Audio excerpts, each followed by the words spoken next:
Avez-vous déjà vu un reliquaire posé sur un rempart? Une chapelle au plan carré bâtie sur plusieurs niveaux?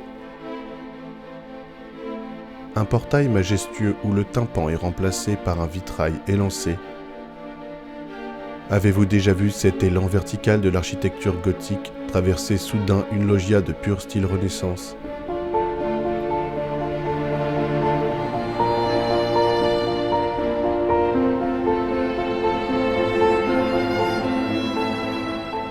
C'est que vous ne connaissez pas la collégiale Notre-Dame de Thouars. Il fut un temps où cette ville des Deux-Sèvres était à la tête d'un duché puissant. Construite sur un promontoire rocheux dans une boucle du Thouet, la Sainte-Chapelle du château des Ducs de la Trémoille est un monument unique. Mais plongeons donc dans les méandres du Thouet et de l'histoire pour découvrir ce sanctuaire.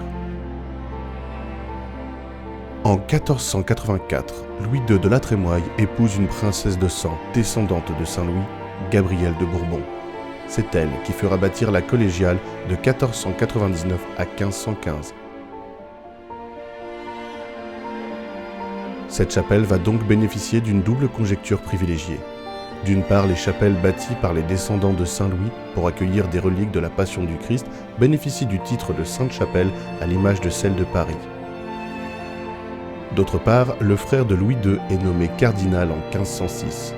Il rapportera de Rome une relique de la vraie croix pour la Sainte-Chapelle de Thouars et le pape Léon X établira le collège de chanoines, le rattachant directement au Saint-Siège. Les titres et privilèges de cette chapelle ne sont pas ses seuls atouts. En effet, pendant que son épouse Gabrielle édifie la chapelle, Louis II prend part aux guerres d'Italie qui ouvrent la France à l'art de la Renaissance italienne.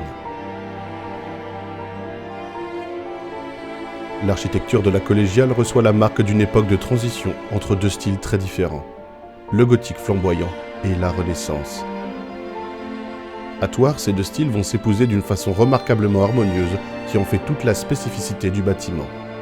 Mais le temps n'a pas épargné l'édifice qui a besoin d'une restauration urgente. Ces palissades ont été placées pour protéger des chutes de pierre. Certains morceaux peuvent être dangereux. La restauration commence par la façade centrale avec la loggia, qui est la partie la plus travaillée. Le budget de cette première tranche est de 1,6 million. Ces travaux sont supervisés par les monuments historiques qui subventionnent 40%. Si la branche des La Trémoille est aujourd'hui éteinte, la chapelle a trouvé une nouvelle vocation. On y vient de loin pour profiter des splendeurs de la liturgie catholique selon son rite latin authentique. Les mélodies grégoriennes s'élèvent encore sous les voûtes vénérables. Ce patrimoine est vivant, mais il représente une lourde charge pour la communauté religieuse qui en est propriétaire.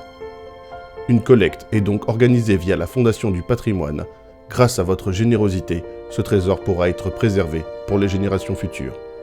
La collecte lancée avec la Fondation du patrimoine a déjà réuni 400 000 €. Il nous reste donc à trouver environ 600 000.